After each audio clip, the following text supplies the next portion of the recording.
Looks like we have a good sized crew and we have a quorum, which is very important for us. So we'd like to vote on some things. Let me just pull up the agenda real quick.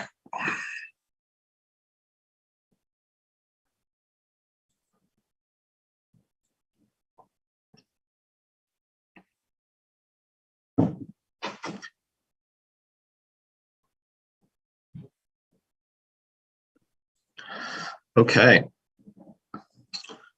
So I'm going to call to order the November 14th meeting of the Montpelier Planning Commission. We first have to approve the agenda.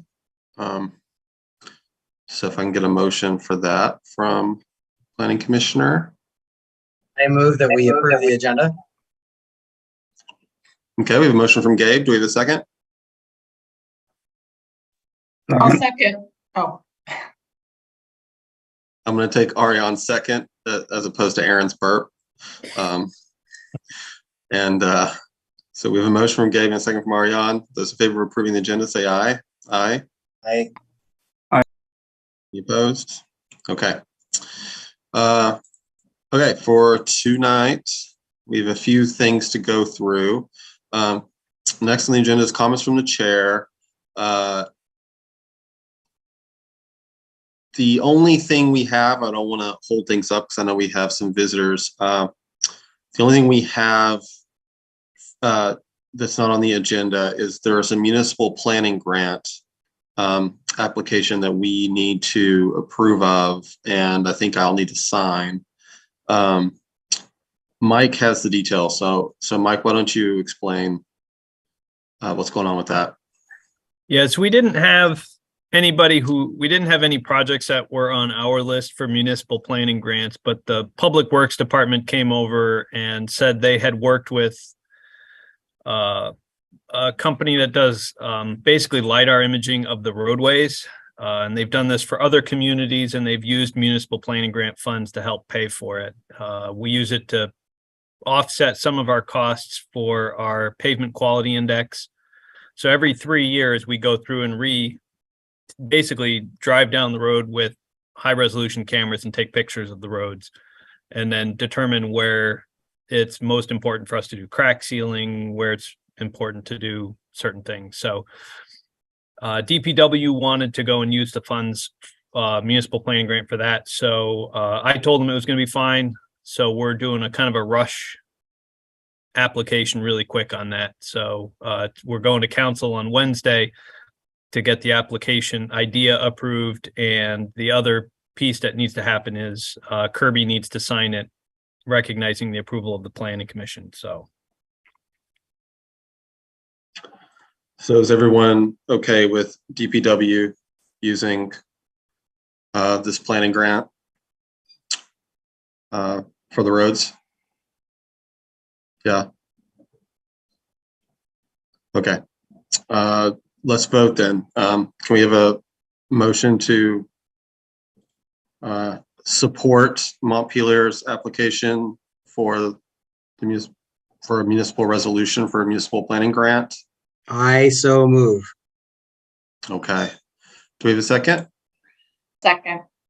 Second from Ariane. Okay, those in favor of the motion, say aye. Aye. Aye. Okay, there we go. Just for the logistics, Mike, you want me to print it and sign it? What do you want me to do? yeah, if you could just sign it and scan it and send it back to me, then I can have that to bring to council to have them sign it. Okay. Okay, I'll do that tonight or tomorrow. All right, sounds good. So the next on the agenda is we have general business. I don't believe we have anyone here that's not on the agenda, but if anyone's here for any comments for something that's not on the agenda, now's the time. Okay, so not seeing any takers there. The next thing on the agenda is an update about reappointments. I am aware of one person who's applied and is seeking to be approved by the city council. And not putting you on the spot at all, but it's Brian Mills who's in the chat now. So Brian and I met last week. He has a great background for what we need. He's done lobbying among many things in his career. He's done lobbying with local governments. So the kind of outreach stuff that we've kind of pulled our hair out about before, we're going to just make him do it all. So that'll teach me. So yeah, welcome to the meeting, Brian. Thank you. for applying. Awesome. No, I look forward to it. Thanks, everybody. Yeah. And we have the other empty seat, and I believe Ariane, you'd mentioned that you knew someone who might be interested. Is that true? Yeah, although I don't, she said she might be interested, but I'll follow up because I'll see her this week. So I'll see how far that goes. Yeah, I'm hopeful, really hopeful. And I like that you said cheap, because we don't have balanced representation right now. So that's awesome. Okay, so that's it about that. So next on the agenda is the update from SE Group. So I'll just hand it over to Mike and Aiden and Julia for that. Thank you. I am Aiden Eichhoff from SE Group. I see some familiar faces, but many more faces than our last Planning Commission meeting. So thank you all for being here. I will hand it over to Julia to introduce herself and to give an update. But from sort of a bigger picture side, we have incorporated Mike and Kirby's comments from the previous Planning Commission meeting. Thank you for sending those over. We have an updated version of the historic resources chapter and a new version of the economic development chapter. And Julia will kind of walk through sort of what decisions were made, what questions we have, and where we're at with our others. We do have some data requests out right now for economic development, energy, and housing, and some of that data is kind of trickling in. But we'll be able to highlight a few places where we need more data, more photos, and we can kind of workshop that with the group about the best source, or just kind of hold our horses until Mike and the Regional Planning Commission can provide data and background for us. Julia, go for it. Hi, everyone. I'm Julia. Thank you for having us this evening. I work with Aiden on the community planning team at SE Group, and we're excited to share with you our progress on this project. So I believe this is the right screen that I'm sharing. Yes. Can everyone see my screen here? Great. So as Aiden mentioned, we have the revised historic resources chapter, a new economic development chapter, and I also have the old draft of the historic resources chapter, so we can just compare changes that way. That may be the easiest way to see the changes. But just to give an overview of the major changes from the initial draft from last time, we got some great feedback from Mike and Kirby that mostly related to making sure that these story maps conform to the existing outlines for the plan chapters that you all have reviewed as part of the city plan. So highlighting things like the relationship to between this chapter and other chapters in the plan, and things like who is responsible for carrying this out in addition to city staff, who are the players involved. So the basic outline that we're now working with, thanks to Mike's input, is we're sort of opening, I'll just scroll through as I talk about this outline, that we can look at it more detail. We start with, some small bites is what we can call it here, just like little bursts of text that introduce a bit about what this topic is about, and provide any definitions that might be necessary, and also provide sort of a visual context for the topic that we're talking about. So historic resources, we're showing pictures of historic buildings here. And then following that section, we move into background. And this can be more of a map focused section, showing any relevant spatial data that has been collected thus far or provides good context for the topic that we are reviewing in this story map. So as an example here, we have the historic district shown. Then this is also an opportunity, just following this section or within this section to link to existing efforts that have already taken place. So, in the, as we edit these chapters and really fill them out, that's absolutely something that we can add. One of the great things about this story map platform is we can add these hyperlinks like this. And, it's a good way of making sure that this document relates to things that already exist without it, being too bogged down with that information. Next is the players, basically who's helping out with this. And then this next section, we've called it synergies here. This is a tab that can link to this section. But this is what's called in the plan chapter. I think it's how this chapter relates to other plan chapters. So we've just shortened that a bit here. But this section is intended to show the ways historic resources, for example, relates to housing, energy, and other initiatives of the plan that don't have their own chapter, but are obviously important to the city, like health and safety. Next is the goals and aspirations section. We've presented this in two different ways in the historic resources and economic development section. So it would be great to have your input on which version you prefer.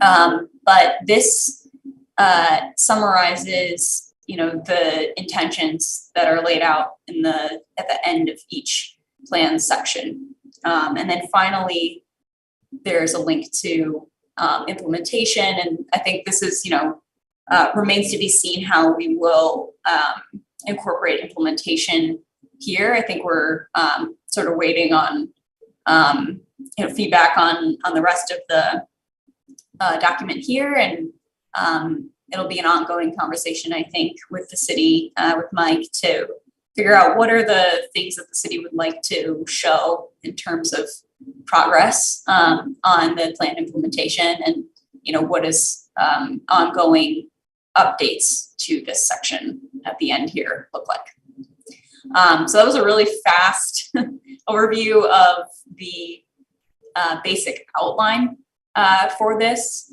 I'll also just scroll through the economic development one so you can get an idea of how it looks for that chapter. And then we can look at either chapter or both chapters at a slower pace and in more detail. So got a similar map there. So here's economic development, and I want to say I used all these photos from Montpelier Alive. So before this would be launched publicly, we'd need to get permission for those. But these are really high quality photos of Montpelier, and I think they show how important it is to have those really awesome shots of the place, and definitely the people enjoying the place. So I'll just scroll through here, not at a pace where we could read anything, but just to get a sense of what this is looking like.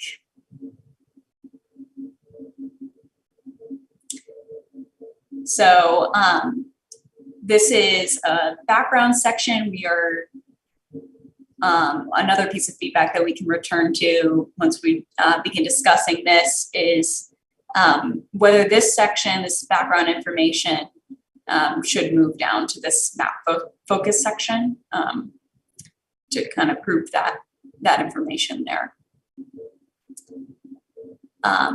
So Again, this is the map focus section to show the background and progress that's been made on economic development. This section will explain things like the designated downtown status and Montpelier status as a designated growth center.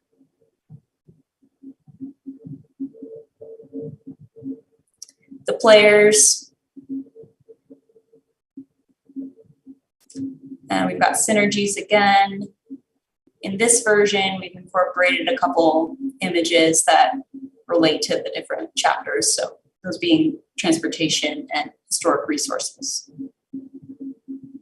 And then this is the goals and aspirations section. So instead of, this center justified text section, this is a more image focused version of this. So it'd be great to hear which version you prefer. I think, the advantage here is this is a bit more engaging, visually appealing to look at, but it does involve more scrolling on the left. So following this goals and aspirations section, I've also identified some just additional strategies. These are things that are mentioned in the chapter that, don't fall under that goals and strategies section, but they are, things that are mentioned in the chapter that the city would like to work on and grow. So I've included them here. I think they could go in a different spot as well, maybe implementation. But I thought they were important to include as well. And then, as we mentioned before, implementation comes at the end, and this is something that the city will be able to update in time to show progress on the plan. So that was a lot of scrolling. I know that wasn't enough time to read through things. But are there any initial questions or things that people would like to look at again? Well, yeah, thank you so much, Julia. This is actually really wonderful. It's a great first impression. So yeah, planning commissioners, do you have anything you want to look at again, or any initial feedback here? So then this is like, these are the landing pages for each of the chapters, and then they'll to be determined sort of strategy section where it'll get into details on the strategy and also where the city would track. Is that sort of what we're talking about? Yeah, that's right. And what is here right now is a reflection of the plan chapters that have already been written. So all of that text. Yeah, and then they will link to the more precise, the full plan chapter, and also the more precise implementation strategies. Yeah, it looks really good. Yeah, I would say it looks great. And maybe you mentioned this and I just missed it, but what's going to be in the synergies tab? Are you just going to sort of like link to the other ones that are most closely related to that chapter? Yeah, so the synergies section is still going to be here, and we will link to the different plan chapters. But this is really just summarizing how this chapter relates to the whole plan. And this is actually a section in each of the existing plan chapters. So this isn't like new content that we are creating. We're adapting it from the plan chapters. Yeah, so yeah, to clarify there, Ariane, you remember how we had in each chapter we have a section on how does this relate to the other chapters? Yeah, apparently I totally forgot that. So thanks for reminding me. Well, we were talking about what words to use for that when it comes to the web-based plan, and synergies was one of the ones we threw out there. So it looks like, what's the feedback from SE Group, and what's your feedback for how things are coming together? I mean, is synergies a good word? What are your thoughts about the amount of text? Because I know our chapters have a lot of text. Are we losing people by having that much? I mean, like, what are your opinions?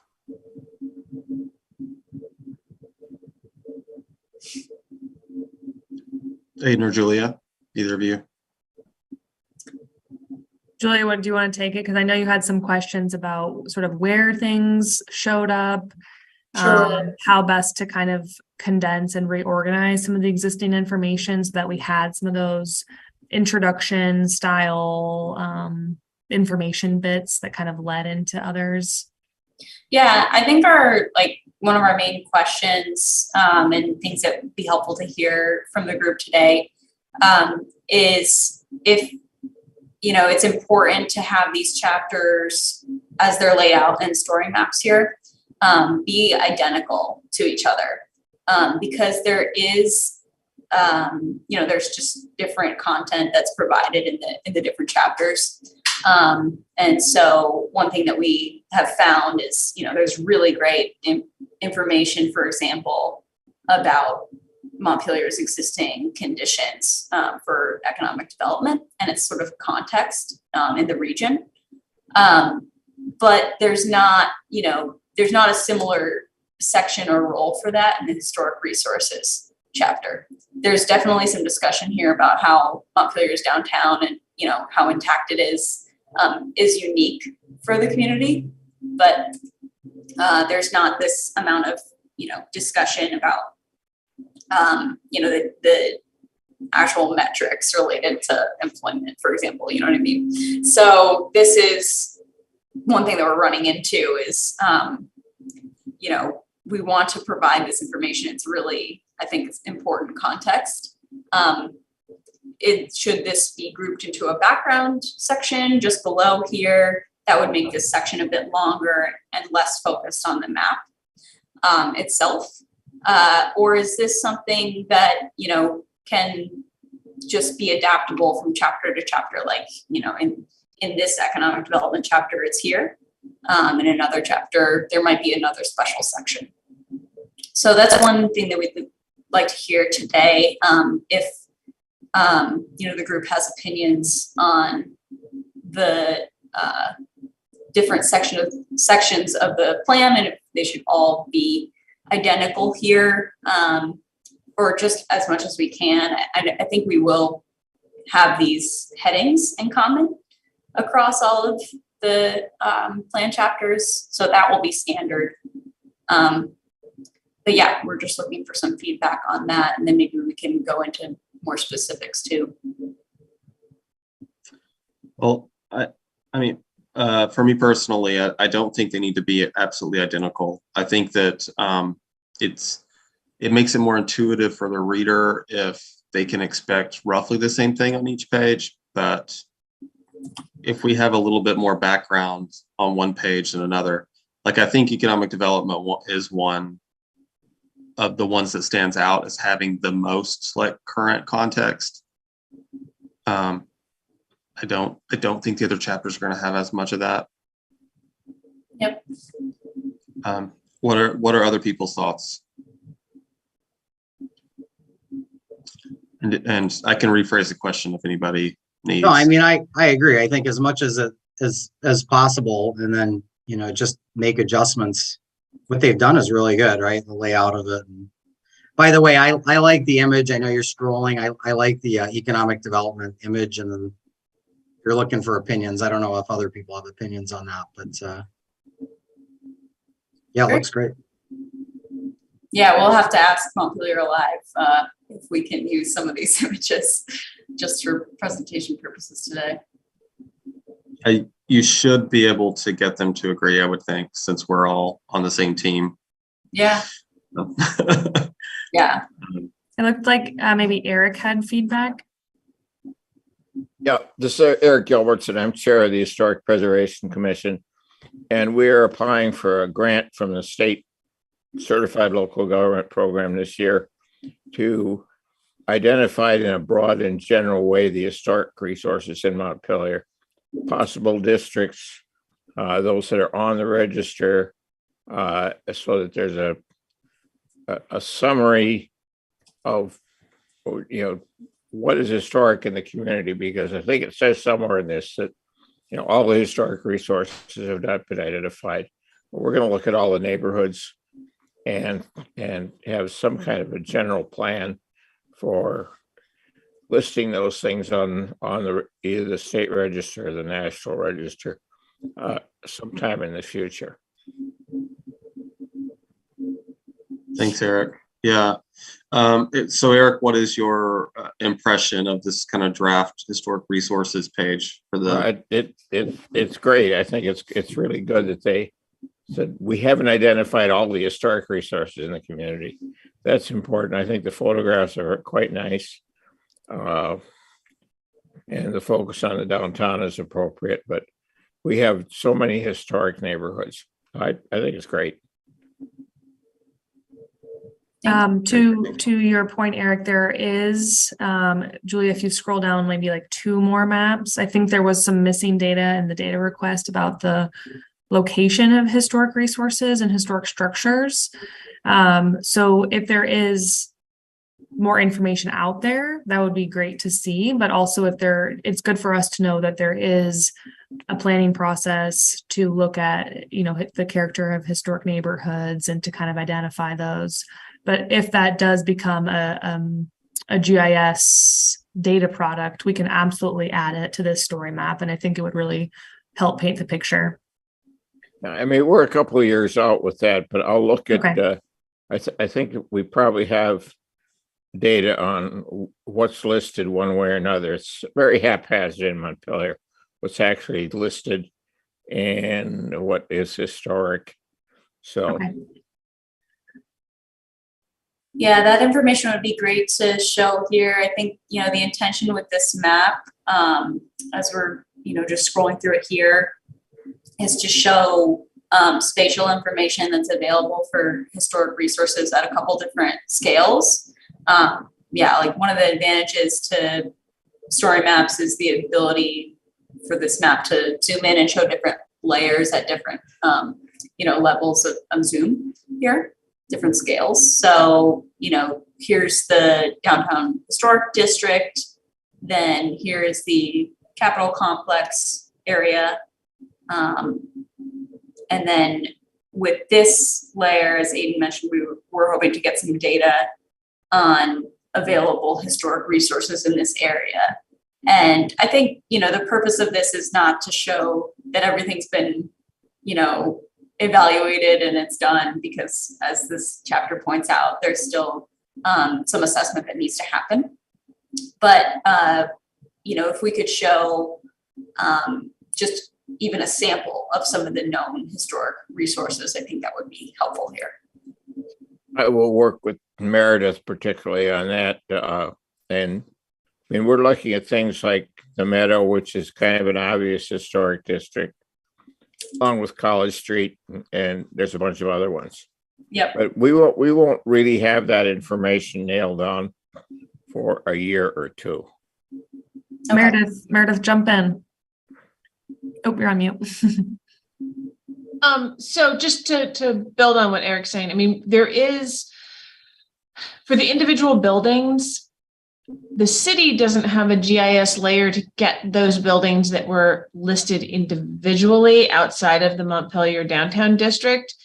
There's a few we know of that we can throw in there. But it may not be at the GIS level, right? So I'm not quite sure how you would pull that into your data, but we'll work on some maps. We can definitely pull in the state has the GIS boundaries for the state districts and the Meadow, and then down at Granite Shed Lane. So we can point you to where that data layer is.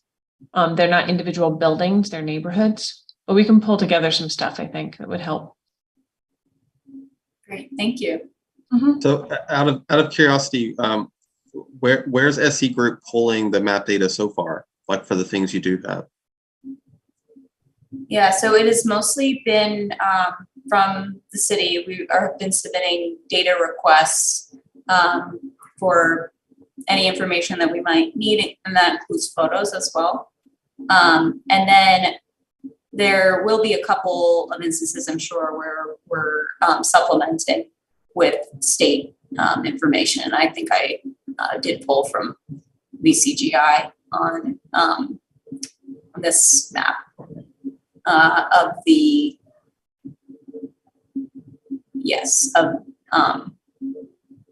the growth center, designated growth center. And are you aware that, we have a planning commissioner who's missing, John, who works closely with that in his day job? Are you aware?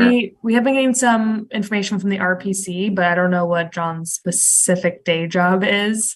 It's the well, I mean, he works for the state doing the mapping you're talking about. Okay. Great. And Kirby, you might know this from our contract, but we do have some money set aside in each phase for essentially like new mapping sort of content creation from data layers that don't exist. So if we do find that we really want to be able to show something spatially and there isn't a current mapping product that shows that could fall into that category if we see that is important and there's information to support that. But just for this group's knowledge that there is some money in the budget sort of set aside for things like that may not currently exist, but we want to show here. Okay. I think Mike and John will be the two that have the most informed opinions about that. Perfect. Thank you so much. Yeah. And speaking of Mike, Mike, do you have any feedback or impressions? Yeah, I guess the one thing I was going to mention was regarding the question of the additional data and things looking slightly different between pages. I think, as everyone said, I think having some of the general headers that are the same throughout are helpful. I think what I would focus on, and commissioners, I did send you guys a copy of kind of my notes before I sent them to SE group on what I was thinking, which was to make sure we focus on what is the story we're trying to tell. I mean, these are storyboards. We have a limited amount of landscape, and we really want, if we just kind of ramble through it, people aren't going to get as much out of it. So we really wanted to try to focus, like in the historic resources, what were the messages we were trying to get across. And I think that's going to help to drive some of the content and what we're going to be, focusing on. And I think economic development, if the story we're trying to tell requires us to do things differently, then I think we do things a little bit differently. If we need to talk about data more because that's part of the story, then we're going to talk more about data and maybe less about maps. Historic definitely lent itself to having that information displayed through the maps. And, as we said, if we get more information to display, that's going to be helpful. So I think that's where I would go. I might put what you guys had put for economic development in the background. I think when I was talking about the storyboard, what I had put in for the benefit of some folks who may not have seen it, was really to kind of start out at the top with a couple of bites of information with some pictures, so that way people could kind of get a quick understanding of, in this case, what's economic development, why is it important, just to grab people with a couple of things and a couple of pictures to set the stage for what the story is. And then we'd roll into the background and start walking our way through the story. And I think, in Historic's case, we kind of had this story of trying to get to the fact that, it's historic resources are important. Montpelier is special and unique. And, what is it that we're doing to help protect that? And that goes back to the story of understanding our resources, making sure the community appreciates our resources, and then protecting the resources. And that was kind of the story we were trying to tell. And if people can understand that after they review the storyboard, then we've been successful, I think. And that's how I'm kind of measuring it. Now, economic development is going to be different because it's, it may not be as place-based. So it may only have one map, whereas, the other one might have two or three. And I think we just, while they're going to be very similar and they're going to have these same background synergies and goals and aspirations, I think the end product. And so I think for planning commissioners, you have to make sure, and we have to make sure that we're giving SE Group the right story. I mean, we wrote chapters for each one of these, but I think we had big ideas and we kind of had to keep squishing them down to get our story. And now I think we're going to have to squish it even more and really get down to, all right, now we're getting down to these. And, I think Kirby's question to SE group was good. Do we think we've got the right length? Are we not overwhelming? Are we kind of at a good space for storytelling? Now we just have to make sure what we're doing is good, and telling the story we want. So I think that's what I would, my 2 cents on generally. I think what we've got here is really good. I think we're definitely moving in the right direction, and I think we just need to start nailing these down. Thank you, Mike. And for the benefit of everybody, we have been taking some creative liberty on not every chapter word for word is represented on this website.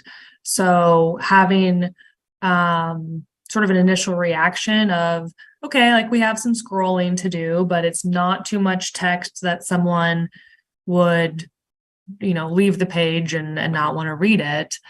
So we have trimmed down stuff while trying to keep the intent and character of what was written, and potentially move some of the material to like one of those initial little blurbs, or it's in the implementation strategy, or it's in the additional strategy section.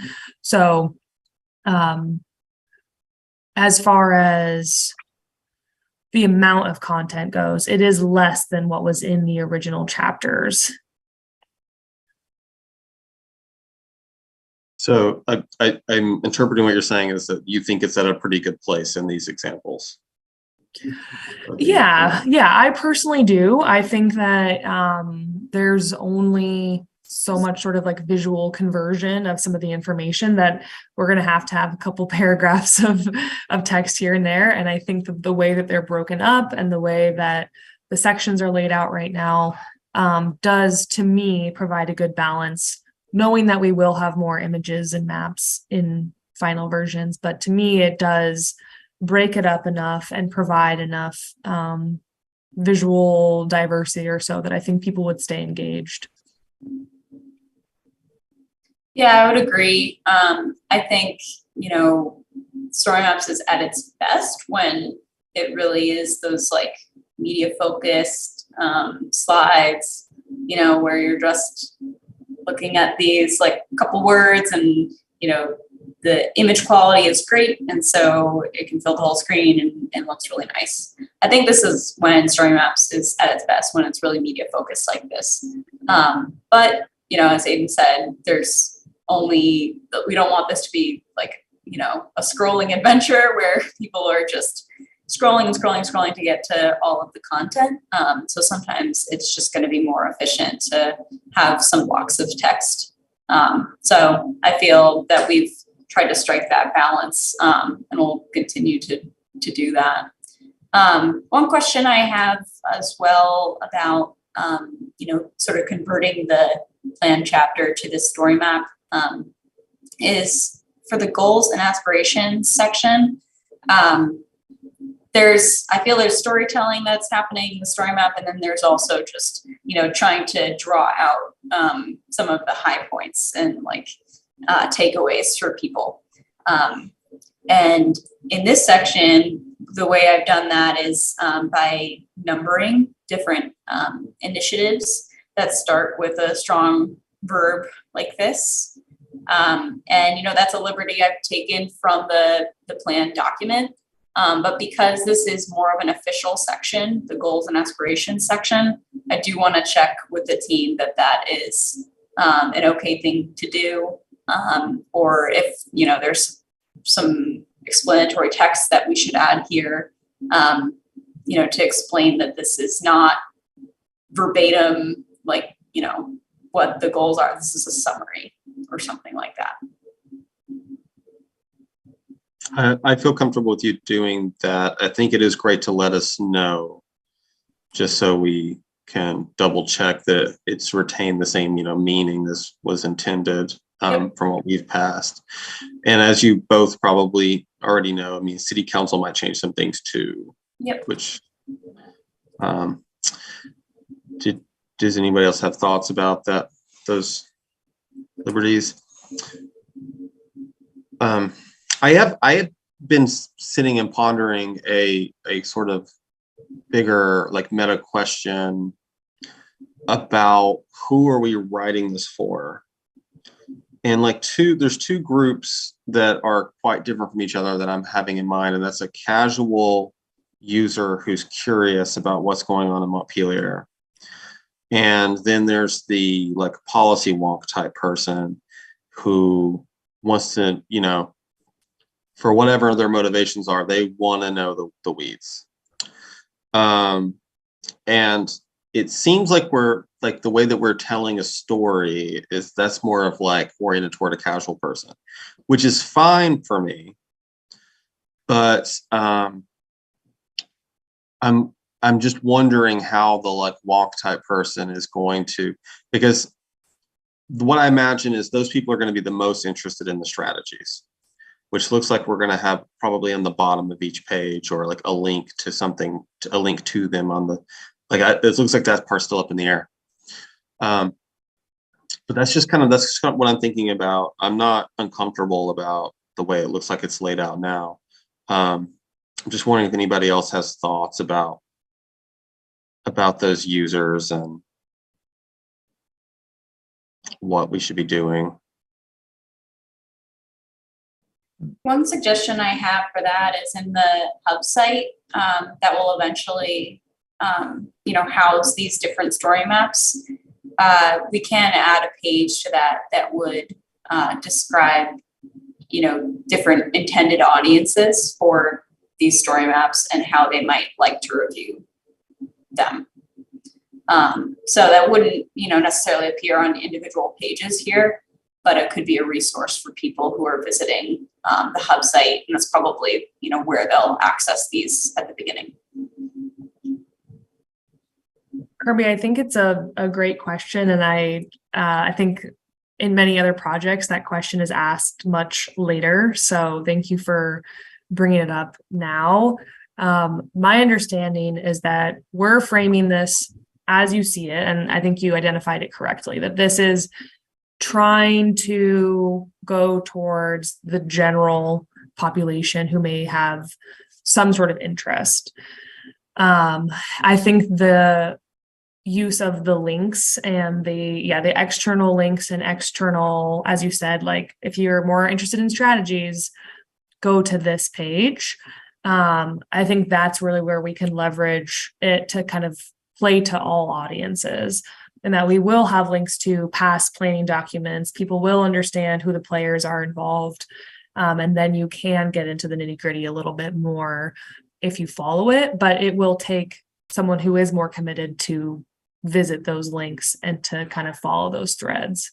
So if this group is okay with it being a little harder to access the full picture, like people will have to put a little bit more effort into it, then I think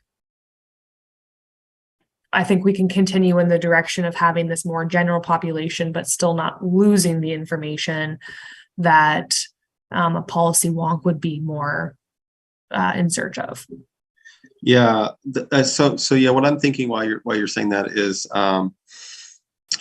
someone mentioned like the hub page that you start from. If there could be a shortcut straight to the strategies from there, and I'm thinking out loud. So I want to hear the Planning Commission's thoughts about this.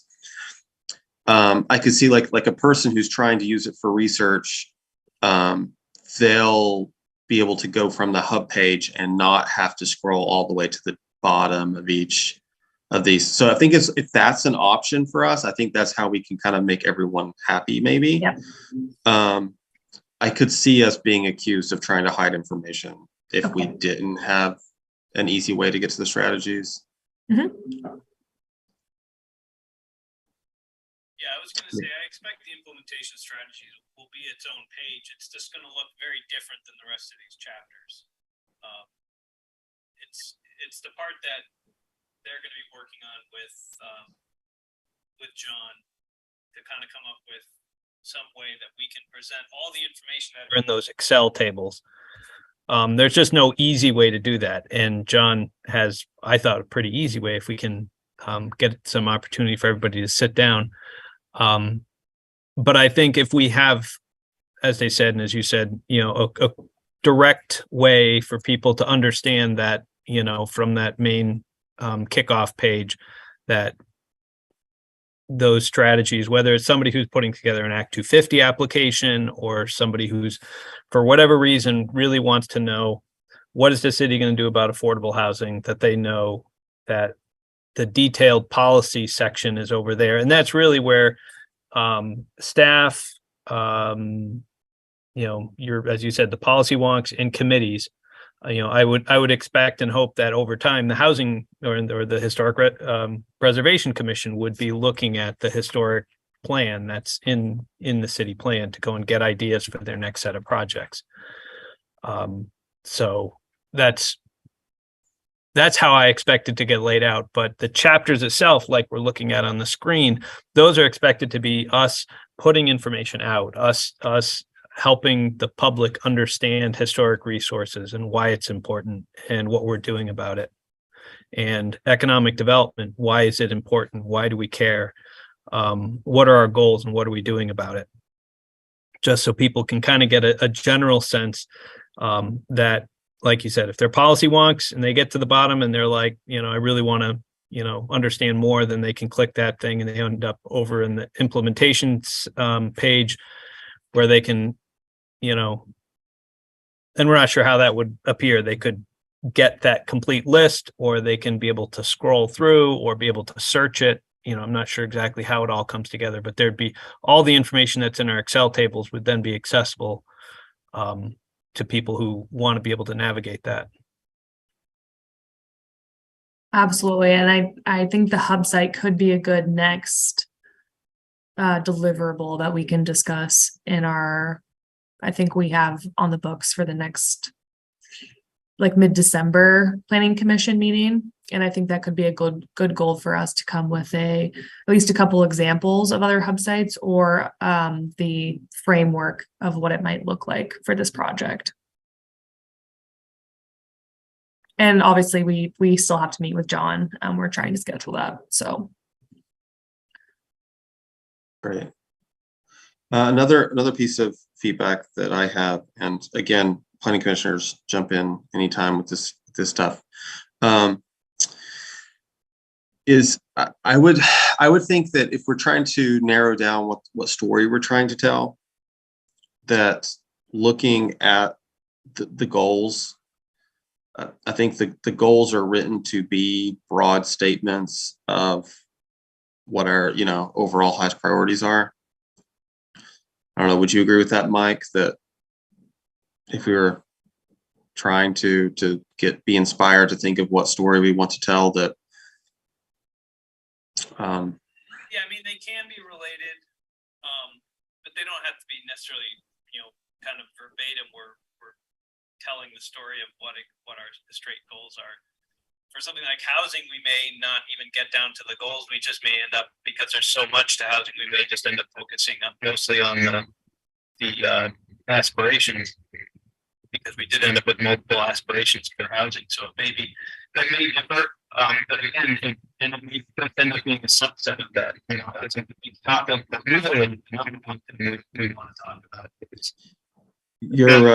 Your audio is kind of wacky, Mike. Your audio was messing up there, so we didn't hear the end part. Oh, sorry. Just saying that the focus is on housing and aspirations. It's not getting better. You sound like a drowning robot.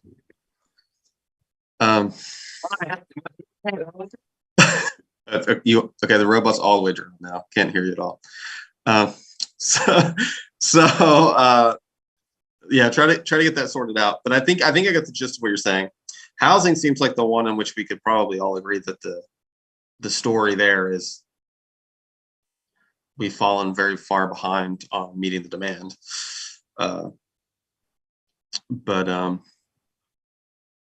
Yeah, does anybody else have, and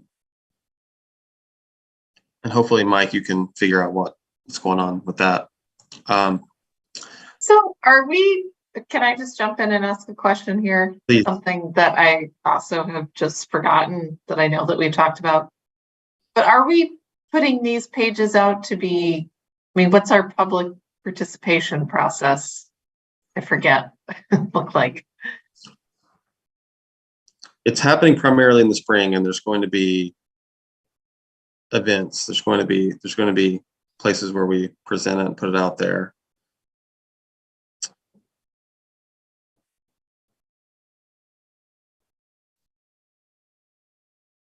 Did you have more questions like along those lines?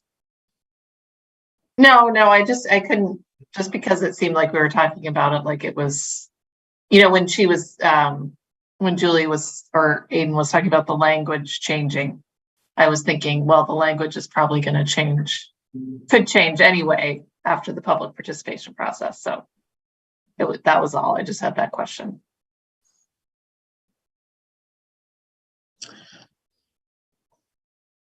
Yeah, I'm imagining the way that, the way the process is working so far, what I'm imagining is sometime in the late spring, as a planning commission, we may have to go down and like when it's starting to get kind of near final form before we send it to city council, maybe that's when we sit down and make sure that we still agree with the substance. I'm thinking that we'll probably have to do that. Or, maybe we'll do it informally where like people just do it on their own and when we meet and bring ideas, but a sort of, the word's escaping me, but yeah, a meeting where we're making sure that it's all come together the way we want.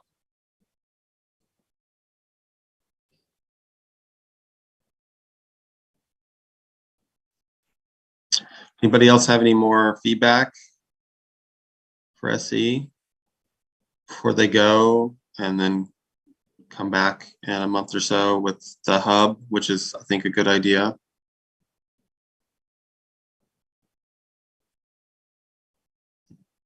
Okay, last call for comments before we move on the agenda. Well, Julie and Aiden, I would really like to express appreciation for what you're doing. I can tell that you've put a lot of work into making the different parts of it go together. So we're seeing that and Thank you. impressed. Yeah.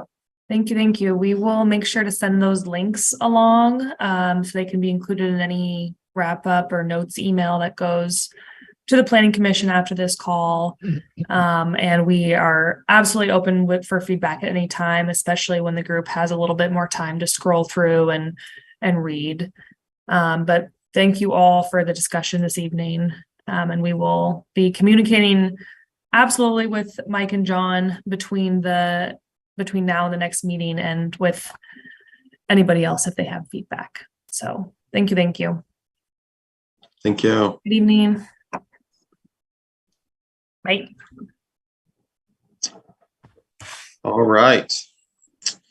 So next on our agenda is follow up to the presentation from last time about the Historic Preservation Commission's Design Review Guide. That's why Meredith and Eric are here. Other than just, this is the place to hang out on a Monday. Well, I would just say, Kirby, it was excellent. I had time to read through it. Very well done. And if others agree, I would make a motion that we move forward. That's to go to the city council next, I think. Really quick. Okay. Were you hoping to, before we take up the motion to pass it, were you hoping to cover anything, Meredith? Is there any like loose ends? No, I'm here in case somebody had questions or concerns about any of it. Just in case we wanted to make sure that we were here in case somebody had questions about the drafting process or any, particular items. Okay. Thanks. I'm just here for answer any questions or any explanations anybody needs. And the same for me also.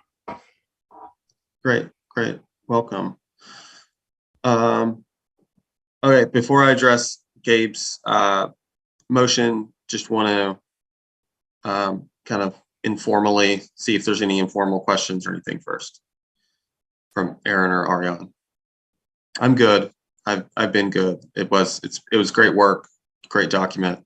And I would just say, as somebody who's, tries to do work in this area, like, to walk in, there's so much ambiguity sometimes in our regulations. To have examples and to be able to drill in and really look at that stuff and get some ideas, even though it's not handcuffing anybody, but it just gives you some thoughts, right, to start looking at. Really, really powerful, very helpful. Awesome. That's the whole purpose. So I'm glad it's doing what it's supposed to. Thanks. We wanted to address a broader audience, just those that are in the regulatory process. Yeah, I think you guys knocked it out of the park. Yeah, for sure. Okay, well, Gabe has moved that we recommend to City Council that it adopts. Is it an adoption process? Is that what it needs to do? It's sort of a blessing, right? It's a policy document. So it's not an adoption of regulations. You don't have to follow that strict public hearing process, but we really didn't want to put it out as something that would be used by the public or the design review committee or referenced in the regulations. Because there's a place in the design review regulations that references guidance documents. So once everybody has blessed that this can be used, we'll then be able to, next time the zoning regulations get changed, put that little reference in there as here's the name of the document. That'll be later. Okay. So Gabe, you moved to just recommend that City Council. I don't want to use the word bless. That's yeah, I mean, it could be adopt as policy instead of adopt as regulations, right? It's adopt as policy, maybe. Sure. So we recommend the City Council adopt the this guidance document as policy guidance. Sound good, Gabe? Does that capture what you were moving for? Okay. Do we have a second? Second. Hate to disappoint those of you who showed up to the meeting hoping to field questions, but I echo it. Great. It was great work. It's a really instructive document. Really thought it was good work. Yeah. And we had a good presentation last week, so not surprised at the lack of questions. Okay. Is there any discussion for the motion? We have a first and a second. Okay. So those in favor of Gabe's recommendation or motion to recommend, say aye. Aye. Any opposed? Okay. Good luck at City Council. Thank you. Yeah, well done again. This is Eric. Thanks. Appreciate it. It was a lot of work, and it wouldn't have happened without Meredith and a bunch of other people. Brandy Sexton was excellent. One thing I did want to say about the Planning Commission, and before Act 250, there was something called Act 200 that required towns. Mike, you probably remember this. Required towns to identify resources so that when developers came in, they would know where the town wanted housing, wanted a supermarket, and I wonder if anybody is thinking about anything like that. I mean, we're kind of starting it with the historic resources, but identified wetlands, steep slopes, all those kinds of things, whatever the town wanted to. And the thing that made me think about it was that Ernie Pomerleau, who was no slouch of a developer, said this was the most development-friendly piece of legislation that it had been adopted in Vermont, because it does a lot of the work that developers have to do on a piece by piece basis of identifying resources and excuse me, telling the community, telling the developer where the community wants construction. Just a statement. Yeah, I like to think of our zoning as being that that's one way in which we're telling where we would like things. The zoning regs actually have language in there in some of the different neighborhood sections about that exact point. It's probably not maybe as specific as what they did back in the day, but it is helpful for people who are looking and trying to identify. And then also, just the planning department can be really helpful for developers calling in and trying to get some ideas about where those areas are. Thanks. Yeah, thank you, Eric. Okay, so we have that that done. That was quick. So we have Mike's done a lot of work on the utilities and facilities chapter and implementation strategies. Hopefully you have your audio working okay, Mike, and we can go over. Did you want to go over the strategies and then the chapter, or what are you thinking? Yeah, we can try. I don't know if my speaker is working any better now. It's working right now. Yeah. So yeah, let's go over the strategies, and just so everyone knows, like as normal, I went over the chapter language today, and so hopefully everybody got to review that. So if we can get to that, hopefully we can just pass that out. But go ahead, Mike. Walk us through the strategies.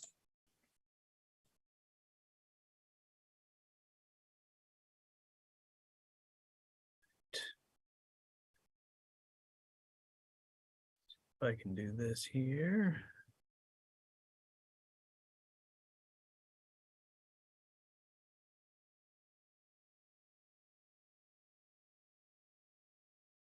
All right. So the utilities and facilities chapter is really looking at, a handful of things. Utilities, we're looking at the 4 public utilities, or we have 3 and we're creating a 4th. So the Montpelier utilities are water, wastewater, stormwater, which they're creating right now, and district heat. So we have 4 utilities right now. And then there are also private utilities like your electricity, communications, wireless communications, and those types of things. So that's half the equation. And then the other half are your facilities. And again, facilities are split into the publicly owned facilities like City Hall, Senior Center, parking lots, rec field, cemeteries, and then non-municipal facilities. So under Act 200 that Eric was referring to, that's our title, Chapter 117 rules. We're required to talk about certain non-municipal facilities such as schools, libraries, hospitals, and waste management facilities. So we're required to talk about those. So what I did, looking at the aspiration, is really kind of broken into 4 big aspirations. There's a lot we have to talk about. So we're kind of stuck squeezing it into 4. I know if John was here, he'd be disappointed that we've got so many aspirations, but I really couldn't find out any other way of doing it.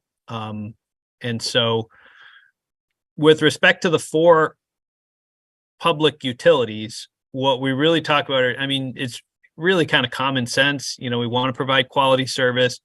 We need a steady state plan for maintenance. We need to accomplish everything at an affordable rate for customers, while keeping enterprise funds healthy. So, there's just some basic pieces. I don't know if everyone had a chance to kind of look through these in detail, but most of this is kind of pretty straightforward.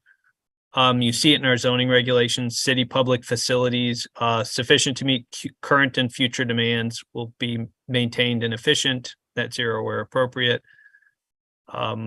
The private utilities we don't do as much with, but we're still required to have goals about them. So private utilities are universally available and where appropriate, meet net zero objectives.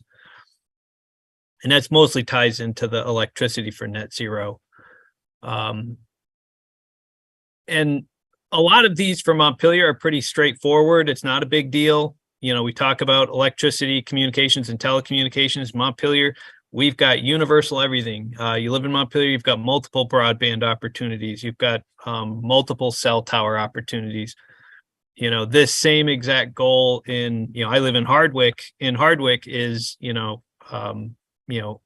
part of town has broadband, part of town has wireless telecommunications. I can get a cell call at my house, but I walk 50 feet to my barn and I can't get a cell call. So, that's Hardwick. That doesn't happen here in Montpelier. So it's our goal, but it's a pretty straightforward one because we pretty much meet everything already. And then the non-municipal facilities, usually the biggest one that comes up is the capacity of schools to accommodate additional growth, which isn't an issue. But again, under Chapter 117, we have to talk about these things. So that's why we do. So that's the 4 aspirations. And if people are good with that, I'll make a quick jump to goals. And this is where John. Yep. Before we jump to goals, I will summon the spirit of John Adams, our John Adams, not the president, and say we might be able to make it. We could possibly do one that's utilities and one that's facilities. Like I don't want to waste a bunch of time on it. It's not a huge battle for me, but like A and D seem like they could possibly be combined. I understand that there's a huge difference in what we're going to do about A and D because one's inside the city's control and the other's not. But I don't know. I would just say if we wanted to step back with it,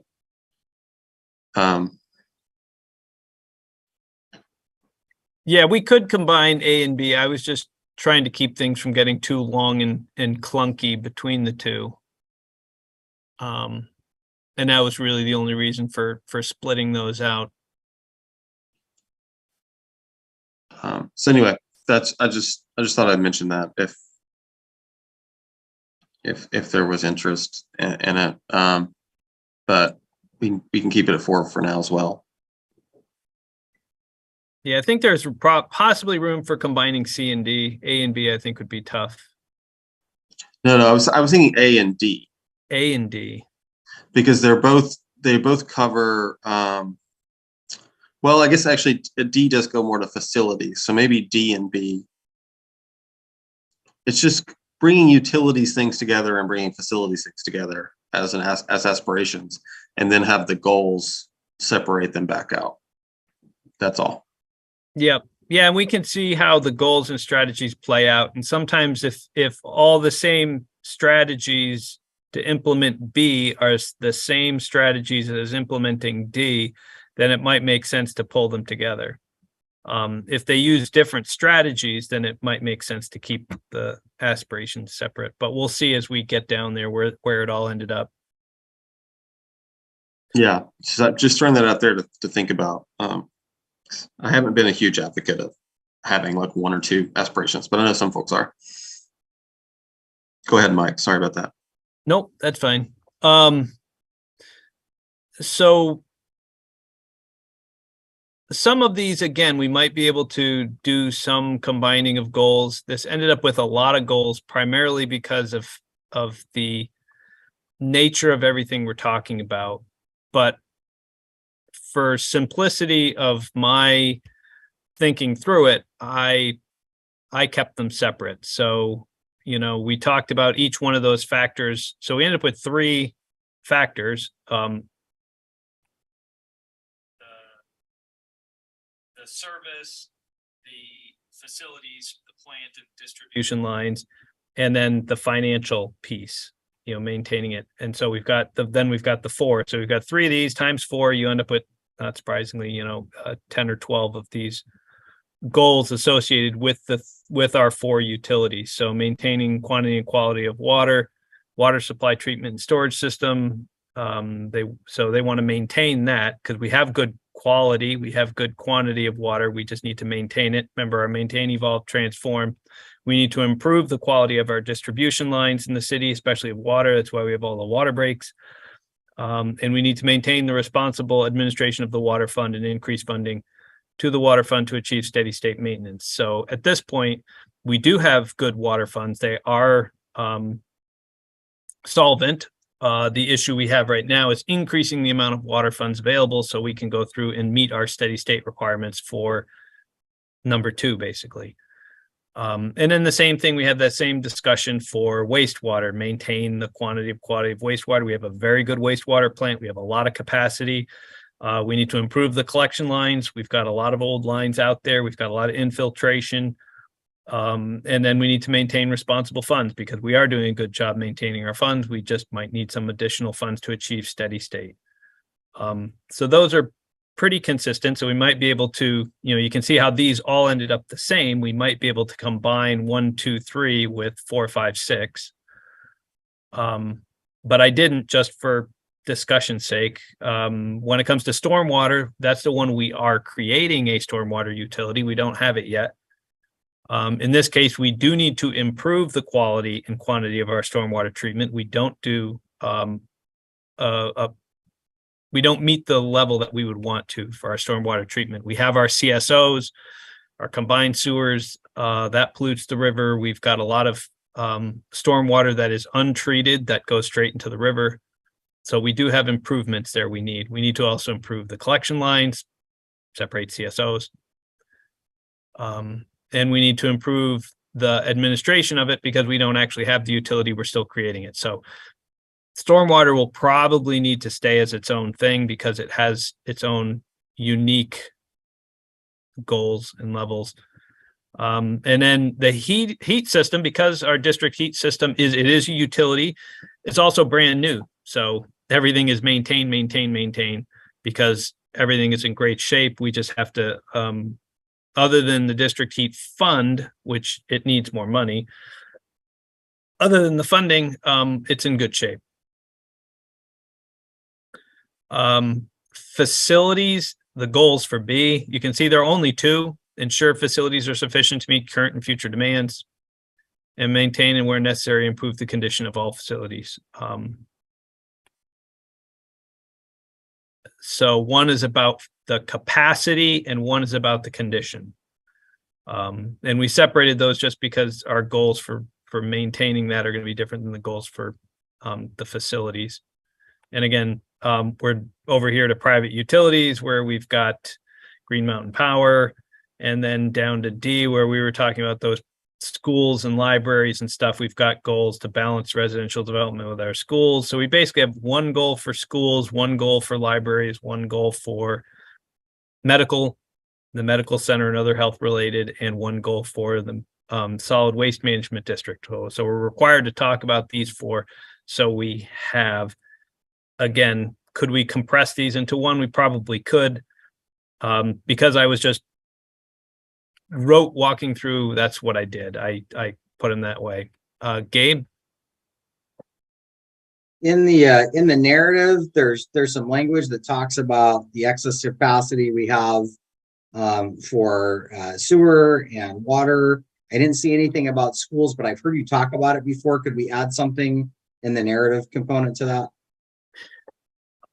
Yes, I'll have to go and see. We've got the chapter written, so we'll just have to see if we have that conversation in there, but we should. I hope we would, because that's a lot of what I think the story to tell when we come to writing the utilities chapter is we have the ability to grow. I think that's the take-home message from utilities. People can disagree with it from philosophical reasons or for whatever reasons that they want, but it's not because we can't handle additional growth. Montpelier has enough water to double its population, enough sewer to double its population. We have water, we've got facilities that can meet our needs. So we are in great shape to grow. Yeah, and if there's another chapter, maybe it's just a quick blurb, and then in the, when SE Group's writing it, it's a link to that chapter. But it was really apparent that, the utilities are there. That's the thing that people are always going to say. And it's, well, no, we have capacity in the schools. Yeah. And what they're talking about is, what SE Group just did was the chapter part. That should have, our story is we can grow. We've got our utilities, we've got our facilities, we can grow. So, then the strategies. So this one we ended up with more goals than we had strategies. So there are 14 of them. I'm not going to read through all of these. You're more than welcome to take the time to, but the one set of strategies looking at continuing our utility planning, and this applies to all four. And it talks about a list of all the things that they are doing currently for utility planning. A second strategy is our CIP, our capital improvement program. This is how we buy things and fix things. So it's talking about continuing it and making notes of the things that we need to, of note, upgrades to water lines to accommodate new fire hydrant codes and those types of things. So utility and infrastructure incentive program. This goes to some of the economic development ties. So we have, for example, we did this with Caledonia Spirits, who would not have been able to develop without improvements to the water line, which we made. And we used economic development funds. The city paid for the improvements to the water line, not Caledonia Spirits. We made those investments in order to facilitate that happening. The reason we did that was because they were going to buy so much water that we were going to be able to pay ourselves back on additional water revenues to pay back the money we used to fix the water line for them. So there was, you just need to have the money up front to be able to loan to yourself, basically, and then pay yourself back into that loan program. So we have an RLF, we loaned ourselves money, and we're paying ourselves back for that loan. So that way that money will be available to the next time we need to do an infrastructure improvement. So we do have this program in place, and it has been done before. Unified development regulations. So this is our zoning rules. Utilities and facilities come up a lot when you talk about conditional uses. That's one of the types of projects, and that always has three requirements: the character of the area, the traffic, and the ability of the community's utilities and facilities to accommodate that growth. So if something's a conditional use, it ties directly into this chapter. And usually what you want to have in this chapter is that we don't have any barriers, and therefore everybody automatically probably meets that unless it's a really, really big project. And then we get into some of these other projects, the roof drain separation. These are very small, specific issues of stormwater design flow policy, stormwater system maintenance programs, creating the stormwater utility that I mentioned, capital needs assessments, CNAs, as they're called. They're part of facility management. So if you were a property manager and you owned a number of buildings, you would have CNAs, capital needs assessments, and that would go through and say, oh, I'm going to need to replace this roof every 20 years. I'm going to need to replace the furnace every 30 years. I'm going to need to replace, and you list out all of your capital needs, and then you start budgeting for them. So that way you don't end up with a really big bill come due. The 203 Country Club Lane Master Plan, that's what we're doing right now. That's the Elks Club. That project is ongoing. Berry Street Recreation Facility Plan. So the Berry Street facility, recreation facility, is kind of doesn't meet any, needs $6 million of improvements just to meet ADA requirements and other things. So we need to figure out what we're doing with it. And then commenting on certificates of public good, we have the right to do that. And mostly that ties into the electricity. So the MEAC is very interested in making sure, our energy committee is very interested in making sure that we are net zero with respect to electricity. GMP has already agreed to go to net zero by 2030, which is good. And so that means we just need to monitor to make sure they don't change their mind. And then we've got commenting on Section 248 filings, which is basically if somebody wants to put in a solar project, you don't get a zoning permit to put in a solar panel.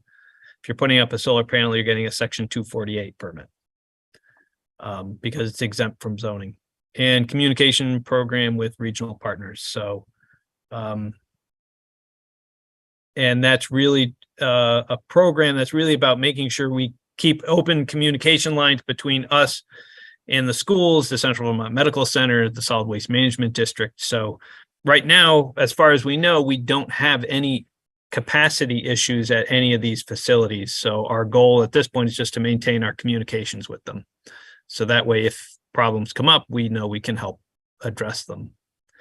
And that was it. So as I said, some of these may get shortened or abbreviated, but I thought the strategies when I was done were in pretty good shape, but I thought we could probably combine a few goals. There may be a few aspirations that we might be able to do a little bit of working on.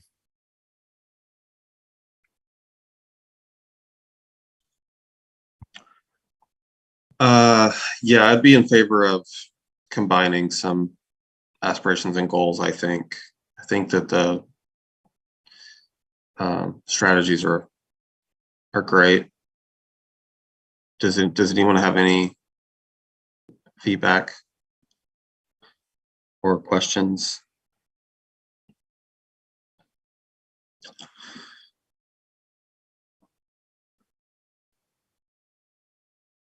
So we have 20 goals.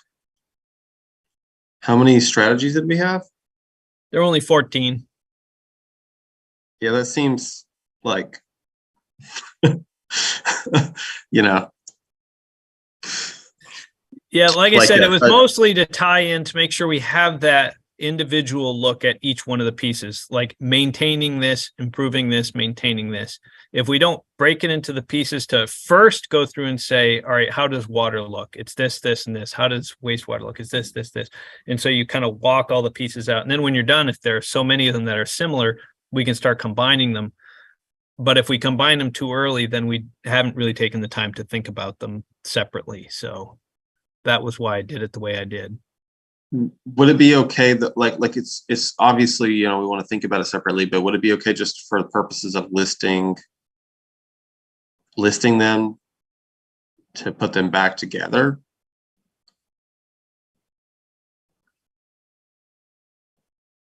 I mean, it's up to you guys. My sense is, unfortunately, like as I said, that the tricky part about utilities and facilities, and this is going to come up with community services as well, is you just have so many of them that community services, you're going to end up with parks and recreation and senior center and cemeteries, and so we're going to have a number of these things that are just going to, by their nature, end up with a lot of goals because we're going to have separate goals for each one of them.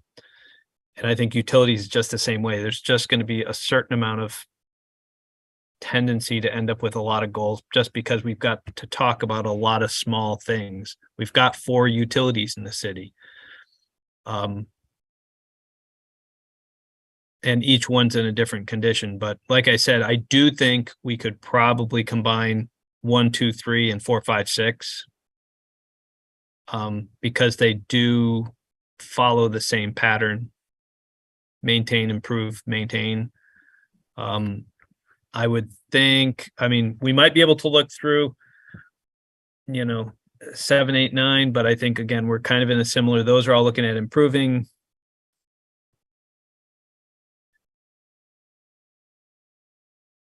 So I don't know. If you're welcome to take it back, and if you guys want to just go and look at it between now and the next meeting, we can do that too. And kind of think about it and come up with a Yeah, proposal. I'm thinking a couple of ways. We could give you some general feedback and vote it out. You know, All we right, well, could I'm gonna say, you know, do your best to combine some things and then vote it out, which would be fine with me. All right, I'll let you guys talk just for a quick second. Okay. I mean, So, I yeah, just Mike, look at like all the maintain things, you know, can that, we're gonna maintain all of these things. And then you got some that are looking forward to things that we need to improve. I'm seeing a lot of like, we can just use an Oxford comma. If we're gonna try to make like, you know, if we have three things that say the same thing, why not just put lump all the utilities together in the same goal if it's saying the same thing.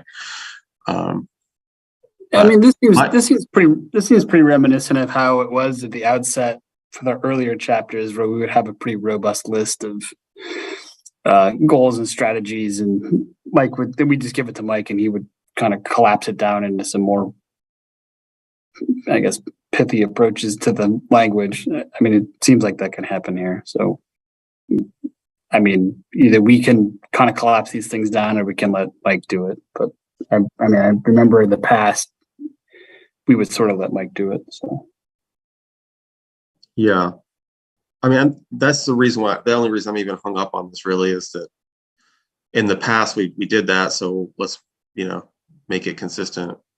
I'm also just seeing the SE group stuff and the way that they're laying it out there. I'd hate to see them list 20 goals in the way that they've been doing it that are all very similar. I don't know. I think seeing it on the website is what actually scary to me at this point. It's like, oh, okay, now I can see why it's not great to have too much. Ariane, did you have any ideas? No, I think, yeah, that's a good point about collapsing to make the website more usable and interesting. But I don't have anything other than that.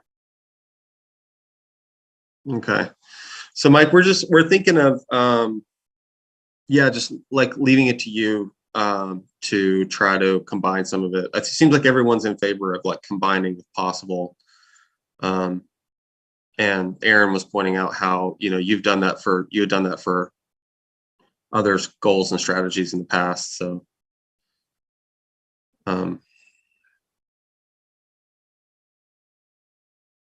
I think we're all comfortable with that. yeah, I mean, I think the list is good right now. I mean, I think Mike's right. There's a lot of, we just have to make sure that we're thinking through all the nuances between the different utilities and different types of facilities. And I think this list does that. Either we can do it or Mike can do it, but I think there's ways to whittle this down, you know, to make it more seamless. But I mean, I think for now the list is good. We can work out the language later. Okay. So sounds like can we get a motion to approve the aspirations, goals, and strategies for the utilities and facilities chapter with the direction to Mike to try to combine some of them to reduce the overall number. But that's a long motion, but there it is. Well, do we want to have Mike or someone else take a stab at sort of whittling it down before we vote it out, or do you just want to do it now? Yeah, it's up to you guys. Whether you, how much? I mean, if we don't vote now, then we definitely will have to put this on the agenda again and go through it again. Mike, and I'm trying to think of this in terms of how this folds into SE's work. What is the time frame we're working with to get this stuff to them?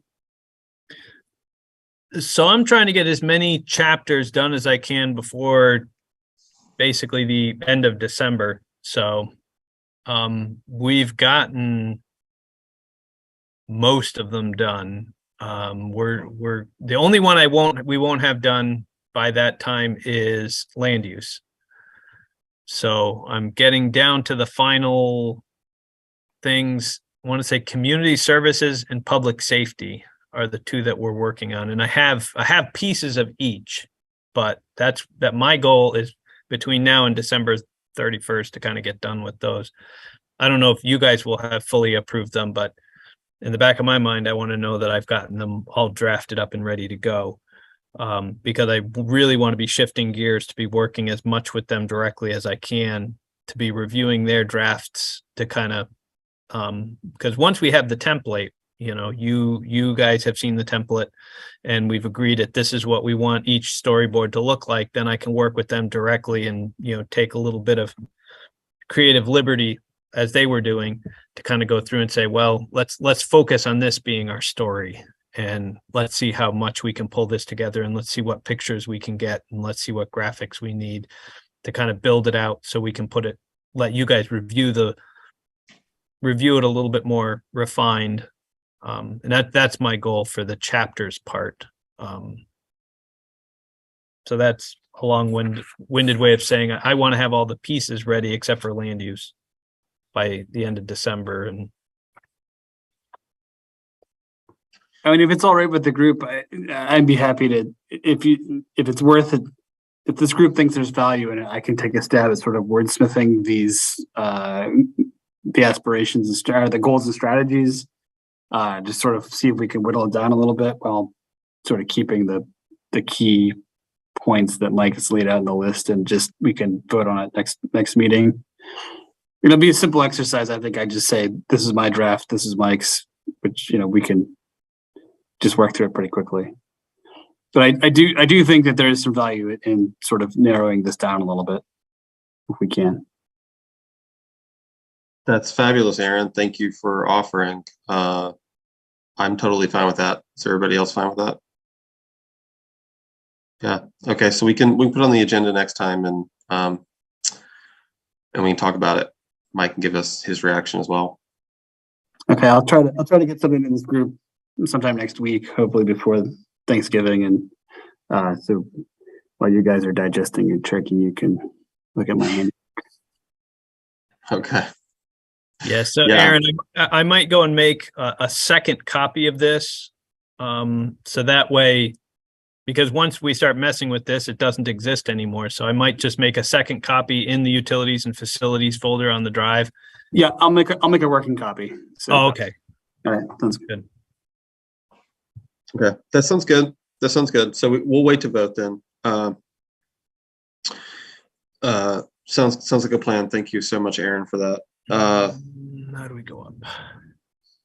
And so you want to take a look at the chapter, Mike? Did everyone get a chance? I know that I tend to send these things kind of late because I ended up setting aside time on Mondays for stuff like this a lot. But did folks get a chance to look at the new version of the chapter?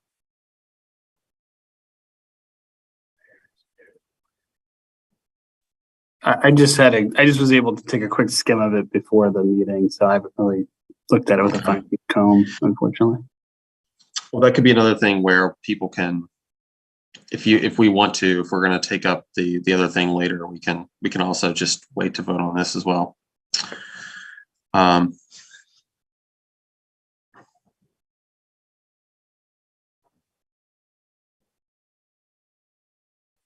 What are people's thoughts about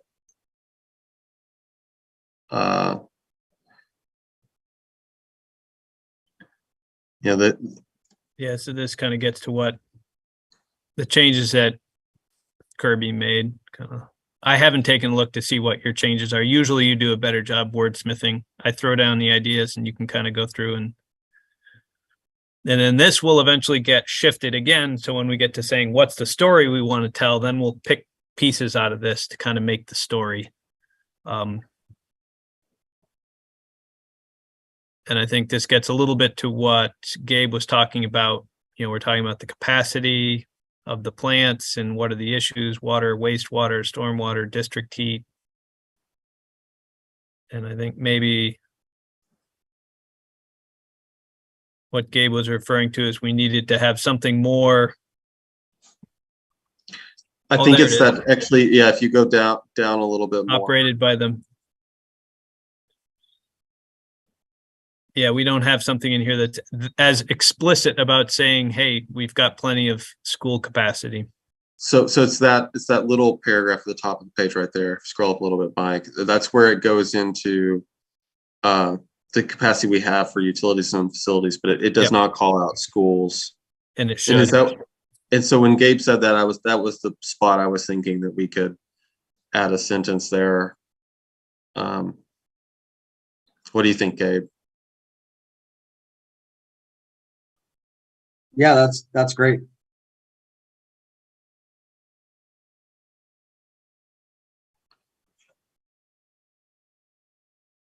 I think most of these kind of make sense through here. I didn't fill this out, but I don't think we necessarily need to at this point, knowing how how our format has changed for our storyboards. I might not spend the time building these out. Aspirations and goals, yes, but we haven't been doing implementation approaches, so there's no sense building that one out. Okay. Well, we can, everybody just, take time before our next meeting to give it a look over, we'll say, and we'll just plan to pass both the things out next time. We got to make sure we have a quorum, but we might have new blood by then too, which will help with that. And so that is Thanksgiving week, or is it? No, the week after Thanksgiving. So the Monday after Thanksgiving break. And does anyone anticipate not making that meeting since we're talking about it? Okay, so we should be able to vote out utilities then. That sounds good. Or did we have arts? We did have arts and culture. So I took another look at the arts and culture chapter today. It's pretty short as is, but we could pull more info from the arts and culture or the public art master plan if we want to. I just didn't feel a need to until SC takes a crack at it. Actually, personally, I think that there's enough stuff for them to pull it out. I just don't feel like we don't need long chapters. It's like we have the intro, which is something they're using, right? We have the how does this relate to others? This would be what they're calling the synergies.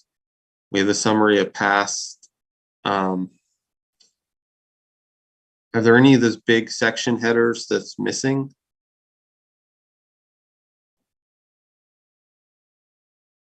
No, I mean, we'll have some getting into the goals and strategies and referring back. I think what we'd have to just figure out, like I said, with arts and culture is, what's the story we want to tell, and then kind of pulling this together to tell that story. What do we want to tell the public about arts and culture? And then that'll help us to finish filling this out, because we just wrote the chapters not having any idea how this was going to be used, and now we're starting to get an idea of how it's being used. So we might just partially skip the step of writing all this stuff out. I think how arts and culture relate to other chapters we still should do, because synergies is pretty much grabbing this stuff. But the introduction, we might need to fill out a little bit more. There might need to be more information. What's the story we want to tell?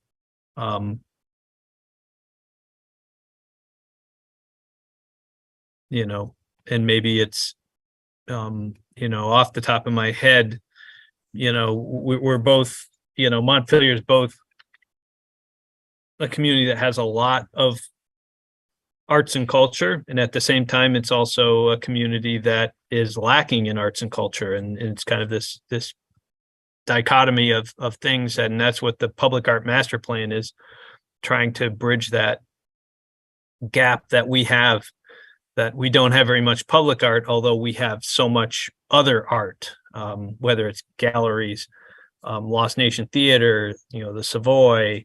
You could just tick off all of these things, but they're none, very few of them or none of them are really public art in the classic sense. And so what the public art master plan is trying to do is to kind of balance, and I think the story we're trying to tell is there's a lot of great and there's a lot of,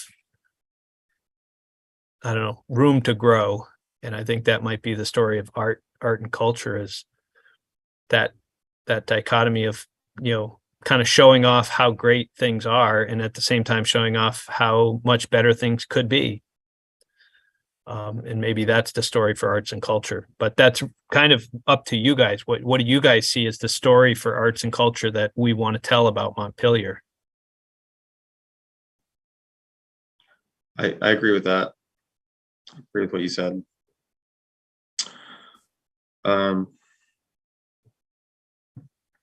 So does it sound okay to folks to, we kind of have this stuff that SE group can use.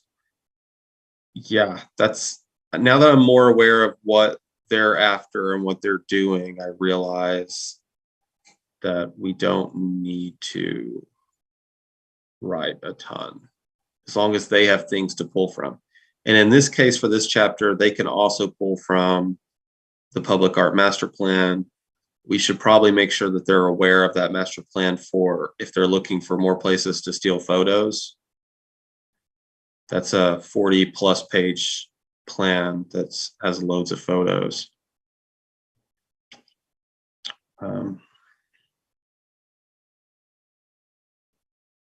And the other part, just so I can go and check in with you guys on this, your comment reminds me of another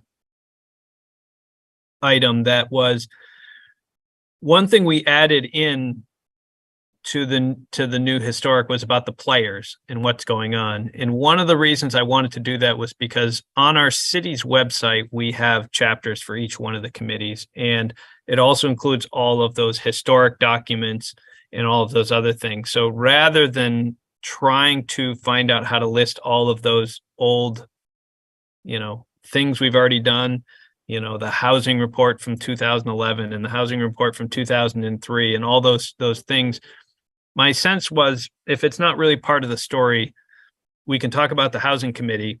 And then if somebody goes to the housing committee page, it has all of the, what's the housing committee and all of the past projects that the housing committee has been involved with and worked on.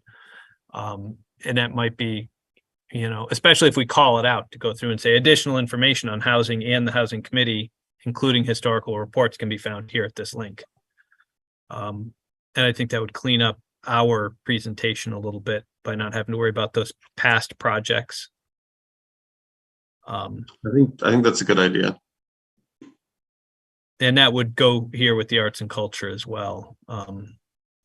Focus on our story. We can refer people to the arts and culture, the Public Arts Commission, and at the Public Arts Commission would have that. In this case, the Public Art Master Plan may be a key enough piece that we actually put a link directly in it.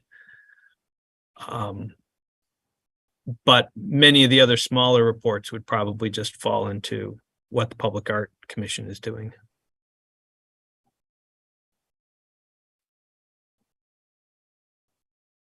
So stop sharing here.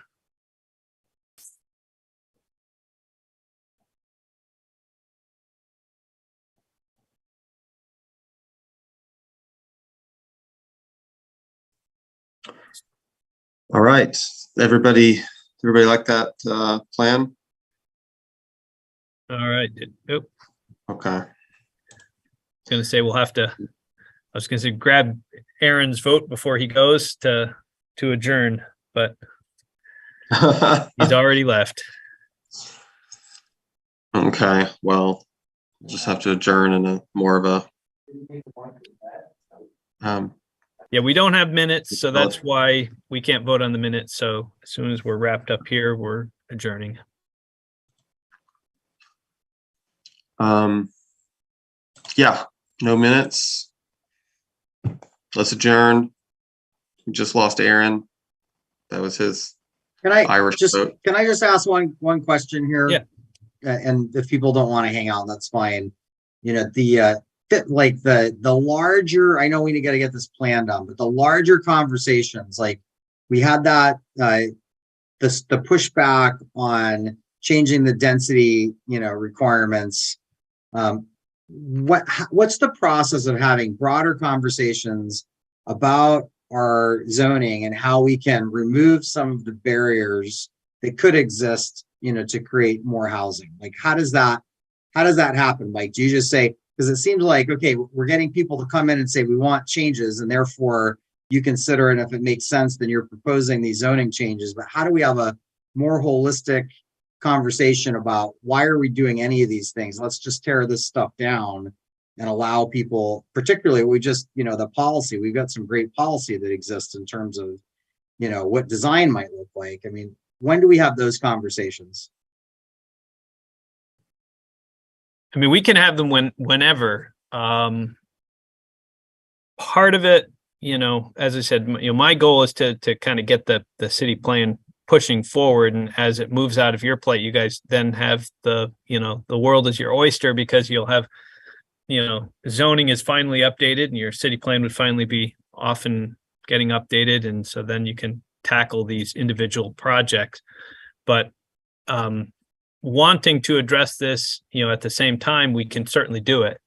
And it's just up to you guys to go through and say, hey, we want to hold a public hearing and get public input, and we start to work with our communications folks to get stuff out on, in the same way that the Elks Club, the Country Club Road project is, having a concerted effort of doing public outreach. And so if the planning commission was like, what, we really want to have this conversation and it's important, then we kind of push that. We push out a series of, public outreach and public comment sessions to start to have that conversation. I think that's how. Kirby, you can just make a note. I mean, I'm sure it was on your list of things to do after we get through the plan that we have to get updated, right? But what we saw in the last one, I know you were making efforts, like how do we communicate some of this stuff? But basically we had all the this is going to ruin the world people that showed up, and we didn't have any housing advocates show up. And so how, just thinking through, okay, what is it that we want to do? What are the arguments? I mean, as I've just been here, maybe a year or something, but the more that I read, the more that I study, I mean, it's very clear. It's like, it's discriminatory. The kind, zoning and the rules that we have keep people out, right? That's what we're doing when we don't, and we're not having people showing up to hearings talking about that. So there needs to be some communication, right? We need to do a better job communicating. We need to get some advocates there. But just so Kirby, that's one of the things I'd like whenever we have time to talk about it, rather than just, hey, somebody wants to do something over here, so let's talk about amending this. I think we should have that more holistic discussion. Yeah. So let me tell you the plan that's in my mind. The city plan has come first because it's a statutory requirement, and it's honestly the way I think of it in my mind is like the city plan is we're eating our vegetables before we get to dessert, which dessert is like working on changing some things now that need action now. The plan has been, in my mind, that we're going to address a lot of the questions that, not all of the questions, there's so much really, but a lot of the questions that need to be addressed, or some of the conversations I feel like, and I think that a lot of people in the Planning Commission feel like needs to be had. We're going to address those things when we take up the Congress for New Urbanism report, and we're going to take that up and we're going to address it, and we're going to address all of the things that CNU pointed out. For us, we have some recent history with a couple of the things that they brought up, but there's more ideas that they brought up too for making big changes to allow housing. And so we're going to have to, there's going to be a policy discussion about how we want to respond to it and what we think the best way to respond to it is, whether we take their recommendations or not, whether we think it's the right fit for Montpelier. And then that's going to have a public information gathering aspect to it. and we are going to, bring that to city council with recommendations. And we did lay the foundation with city council for them to expect us to do that. It's been a long time. We'll have to remind them, but I mean, technically I more or less told them, we're going to be back with this, so that is what we're going to do. And in my mind, that's not the only time we're going to revisit zoning. As you've seen so far, a few times a year, Mike and staff collect things that happen in real time, and then we respond to zoning. We tinker with zoning for responding to those things. And sometimes that's an opportunity when we're opening that up to also have these conversations. So that stuff sounds like a great plan, Kirby. I just, Yeah. Just wanted to say, hey, it'd be good to get back to that when we can, after we get this stuff done that we need to do for Mike. I was also thinking of since the CNU issues, that the recommendations from them, they didn't touch on the solar shading. I was thinking we might tackle that first because it's a smaller bite, but that's flexible. That's our decision whether we want to go back to city council on solar shading first, or if we want to handle the CNU stuff, which has to do with density and other things. But yeah, we're gonna revisit that when we, as Mike was saying, we have the land use plan, or the land use chapter, which is going to be work for us. The rest of these chapters we have to work on are not. It's stuff like we saw tonight, which is utilities and facilities, and that's just pretty straightforward and non-controversial stuff. So, but the land use plan is going to take work from us, so that's going to probably take some precedence over jumping fully into the CNU stuff. And that's not going to be that'll be a good opportunity to talk about these items as well, not as in depth as you're going to want to get into, but I think that's a good place for us to be introducing and reminding the public again, and taking public input on the ideas of removing density.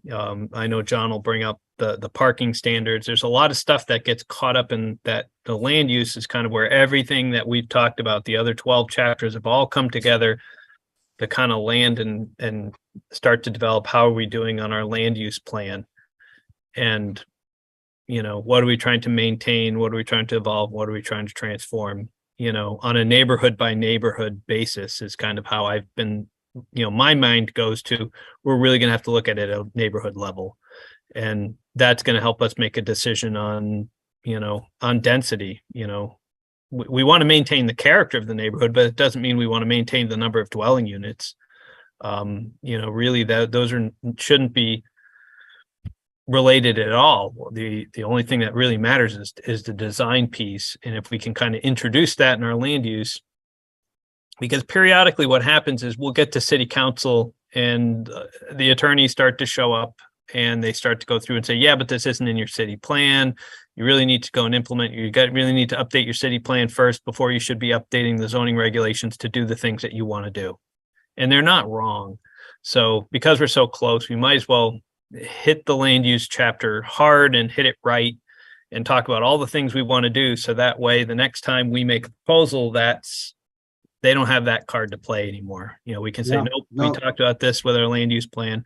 Sounds like a good plan. And Brian, with your communications background, we certainly hope you get to join in here, because there'll be a lot of communication that needs to get done. So anyway, thanks. Sorry for slowing everything down. I see people are dropping off. I didn't want to hog up some time, but I want to get back to that when we can. Yeah. Okay. Yeah, we don't have a quorum to adjourn, but we're going to adjourn. Have a great night, everyone. Yeah. Vote with your feet. Next time.